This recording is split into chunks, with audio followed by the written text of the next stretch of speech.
Hey, welcome back to And That's the Minority. I'm Auntie Terrell. I'm Auntie Dewan. And I'm Auntie Jarrell. And nobody went home, damn it. That's the episode. It's like, damn, I knew the second they started crying that nobody was going home this episode. You know what's crazy? I had a feeling.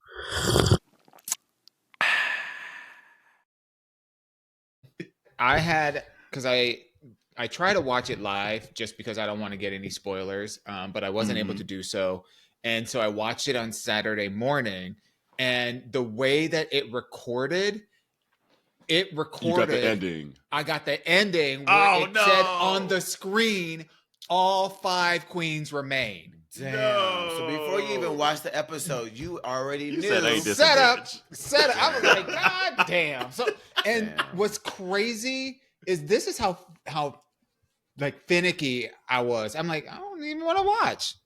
I don't blame you. Like, because I'm just like, okay. Like, I'm the exact same way. What is we doing? But I remembered the premise of this week's show, and I was like, okay, well, low-key, I'm kind of glad that nobody went home, because don't nobody want to go home in front of their parent. That's just right. Yeah. That's exactly. I mean, especially because it was actually a moving episode. Yeah. Like, it seems like some fences were being mended with like their parents and things like that. So the second I saw that at the beginning, I was like, oh, nobody going home today. And then the Capricorn in me was fuck them emotions. Oh, fucking Betty Boop gotta go. Jules and Betty Boop should have been in the bottom. Oh, 1,000%. Because I'm normally not like that, but on this show, I'm like, send these hoes home. I'm tired of 9,000 episodes. Send these hoes home. But I knew it wasn't going to happen. We're going to skip around a little bit just because we're not going to do the traditional. There's a lot of other folks that are doing like the, like rundown or whatever. But I do like the fact that they previewed next week's episode by saying one or more of y'all are going home. So I'm like, okay, now we're getting into it. Yes, absolutely. So that's a good thing. I don't think more than one will go home. I think it's just again optics. Just because like they didn't even allude to it for this one and the previous one as well too. I don't know. All I do know is that we've had 2 fucking saves. We had an episode where no one went home. Pause. And now for those saves, they didn't need to be 2 saves. But point being, there were still 2 saves. It happened. 2 saves. There was an episode where no one went home, and now there was a double Shantae. You stay. So like. We had a whole month of episodes. Send these hoes home. A whole month of episodes where nobody went home. And 25,000 queens. Still remain. Too long. Still remain. Too long for no reason. I have 95 pictures still in my hands. I know last week I said that I think that there would be 4, that they would do a top 4. I changed my mind. I think that they will do a top 3. I would love. So you think they are going to do a double list? So you think you still think we got 2 more weeks of episodes in? Elimination episodes, then the finale. Oh Lord, please don't. And in some cases, and I don't know what the full episode count is, but sometimes they'll do like a reunion episode where they're literally just bringing everybody back. So like, get us to All Stars already. Get us to All Stars. Let Anya win and get us to All Stars already. So at the top of our call, I said, I had 2 thoughts, and I shared the first one. At the top of our call, we so corporate. But the second thought that I had was really more about who would I have wanted out of this season to participate in this particular challenge. So this week, and so as we're getting this, I want you guys to be thinking about who would you have wanted to see in this challenge. So this week, as you all might have heard, girl, we can't have a podcast with no answers. I don't want nobody else. Like, here's the thing: there was nobody else worthy. The only maybe other one, Ariette. Let's just to see where she got that attitude from. Okay. Clearly, we are going way off script. So, you said it. You said it. We were doing traditional. But I was trying to set up the segment. That's what I was trying to do. That's okay. That's okay. Because I would have loved to see Joella in this. And that concludes the breakdown. So that concludes, and that's the minority. See y'all hoes next week. Yes. Not two mattresses coming out there on the stage. Yes, two mattresses on the stage is what she wanted to see. That's what I wanted. She like there's a queen she wanted size the box and spring. there's a She wanted the king box size. spring. No, she wanted the box spring and the mattress. Right, exactly. She wanted the box spring and the mattress. Can you imagine? Okay, Joella turned around and it's RuPaul on the back of hers, and then her mom turns around and it's Joella on hers.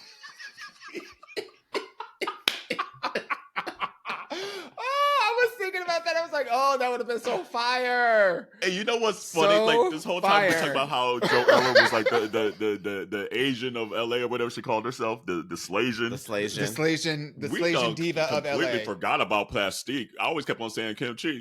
She's done said this, and she acted like Plastique ain't in the atmosphere. Are you fucking kidding me?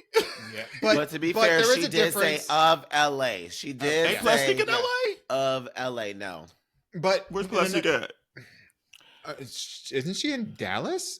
I want to say yeah. I thought she was in at any rate, I think her reference is more about the queens that are actually working in LA. So like working the bars. So like that wouldn't. I mean, she's got her own multi-million-dollar thing on TikTok. And Devon, we didn't tell you this. Jarrell and I saw Joella at the Queerties. Oh Jesus Christ! Why? I go.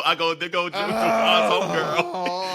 And she was sitting right in front of me doing the whole. I fucking love that girl. But you should have seen her afterwards, though. What was she doing? It was time to go. She was ready to go. She was ready to go. Okay. Okay, so about this episode, they bring out the mamas and the papas of these queens. They dress them up. This is the opportunity for them to do family resemblance, and obviously they're already related, so there's some little bit of family resemblance already there. But this is resemblance of drag, and we hear all the kind of like backstories and kind of trials and tribulations, and we learn some new things about some of our queens. Like maybe Susie Toot not being as close, with her mother, and then obviously seeing like the really close relationship that Anya has with her father and all that, and Lexi with her mom, and Jules, hey queen, his father coming out and just saying, hey queen. That was it was great. And even Sam and his mom, like they are two peas from a pod. One is cut right from that cloth. It was just really great to see those dynamics. And then of course they get on the stage cut right from that ass that you got. Right. And we cut straight to the stage. They do their runway presentations. Their critiques are pretty like good. Mostly everybody did pretty well. There wasn't anything that was like majorly like off. It was mostly like, oh, I don't like the outfit choice, or maybe you could have done a little bit more. But I hated Anya's outfit. I'm gonna have to say it. Yeah, I hated that damn outfit. It looked what in the occasion forgot came on that stage. Yeah, I feel like, and I don't have anything other than just my own personal experience to back this up. But I feel like she probably just lacked exposure to designers that are used to designing things for for the main stage, and she kind of went with folks that she went with the folks that she went with. So not gonna lie, I was a little nervous for this for the bottom two. I was like, damn, how Anya gonna have make it 4 all this way. wins and then potentially go home after having 4 wins. Like, this is crazy. Yeah. But it didn't happen. There was a double Shantae, so they both stayed. And last week, I know I said this, and we were like, oh, we don't know if there was another season with 4 wins for the queens. There's actually quite a few seasons. I looked it up. Shea Coulee had 4. Gigi Good had 4. Simone had 4. Sasha Colby actually had 4. Safira Cristal and Plain Jane last season had 4 each. And it's the first season that 2 of the queens had 4 in one season. Anya has it this season. Alaska had it in All-Stars 2. And Ben de la Creme had it in All-Stars 3. He had 5 challenges. Yeah. Trinity had 4, and both of her all stars, which I forgot, and then Jinx had 5 as well, and Jimbo had 5. So I was like, damn, how we forget all these hoes? So half the damn seasons had, yeah. There's a lot of queens that have done really, really, really, really well, but it's not guaranteed, for each season. What do you all think not about? All these queens ended up winning their seasons either. So fingers crossed. What do y'all think about the return of La Roche to the judges panel? I love me some Law. I do love Law. Honestly, I love Law. I love his commentary. It's actually gold, and it was. I don't know, Law and the way Law was shooting the shot with Anya's dad took me. None your business. That name was brilliant. Look, when I tell you, it was the highlight of the episode. It was giving me, how like when you're a kid and grown folks are having conversation, you just gotta be like, mm-hmm. Yep. That is how Law was talking to Anya's dad, and everyone was just like. And that's another key indicator that you knew that nobody was gonna go home, because they didn't give no constructive criticism really. No. It was just Law hitting on Anya's daddy. Yeah. Here's how I knew that no one was going home, and it was the critique that Law gave Susie too, saying like this was runway. That was fashion. And I said, bitch, this ain't no fashion. That was not fashion. This is not runway ready. It is not. It is not. And it gave very much, because in the episode we saw that Susie's mom was very snoozy too. That very timid, very much reserved, and it was very much like that critique was being like, I'm going to say something nice because I don't want you to feel bad in this moment, because you already are having a Lexi moment. The mama was basically Lexi mental gymnastics happening up in that episode. Yeah. What's funny is, and not a lot of, if you're not into fashion, you might not have picked up on this, but like La Roche said, "Oh, it's giving me Margiela vibes." And Margiela, yes, it's a high end brand, but it's a high end brand that's known for making things to look deconstructed and not like what the real clothes are actually supposed to look like. Right. So I mean, it was. I don't think she meant it as shade. I think she. But I mean, that was a reach. That was a reach. It really was. And also shout out to La Roche, because although this is not RuPaul's Drag Race, he's going to be on the 21st season of Project Runway. So I'm excited for that. Loving that, because I think the drama and the attitude that he'll be able to bring to that show, and I already love that show anyway, it's going to be great. So it'll be nice to see that. Sorry to Ross and Carson this season. It looked like TS and Law took y'all's jobs, and I'm not that mad about it. Yeah, I mean, what are we going to say to Target? This DEI hoe. So if somebody got to lose their job, it ain't somebody got to go. Black and brown people. So dumb. Yep. So we have the episode. We learned that none of the queens are going home. My only comment is just I do really appreciate episodes like this, because it does shine a light on the importance of parents and loved ones actively supporting their kids and whatever it is that they're choosing to do with their lives, as long as it's not destroying someone else's or impeding someone else's. And you got to hear a lot of those stories, and I just really appreciate it, specifically with Anya and her father, just the love that they have and the love that they share for each other, and the fact that that they both got to experience this. I think Anya even said he was locked up, so he didn't even get to see me graduate, but him being here blows that out of the water, and it's the best gift that you could have ever given me. So like seeing that just reminds me of why we do this podcast. It's that representation matters, and it's so easy to overlook that, particularly within Black families. You hear a lot about people not being supportive, and it's great to see someone who just genuinely supports their son and their willing to shave his beard at that, because that's huge in the Black community. And take a compliment with a smile, because he could have been all boozy and because he's from Cleveland. He is from Cleveland. So I was like, how is this was gonna already go? looking like Joanna Man. He ain't got ain't nothing else to go. Not so at that point, you take it. I'm so done. Gen Z is like, Joanna Man, what's that? Look it up. Look it up. Did you like the lip sync for Their Lives, even though they stayed? I did not like that at all. No, I thought it was trash. Yeah, I was really surprised. Yeah. And honestly, Anya probably would have went home. Low-key. Yeah, she would have went home. Yeah, I always said, for me, you can. Although when she punt that wig, that shit was funny. That was a saving grace. That's when I was like, ooh, okay. Yeah. Because Anya's not. She's not a stunt queen. So she's not going to be the one that's going to be doing backflips and splits and dips and da-da-da. Her lip sync. Her lip sync style. I know it did stink that night, but her lip sync style is more. Okay, Ariadne.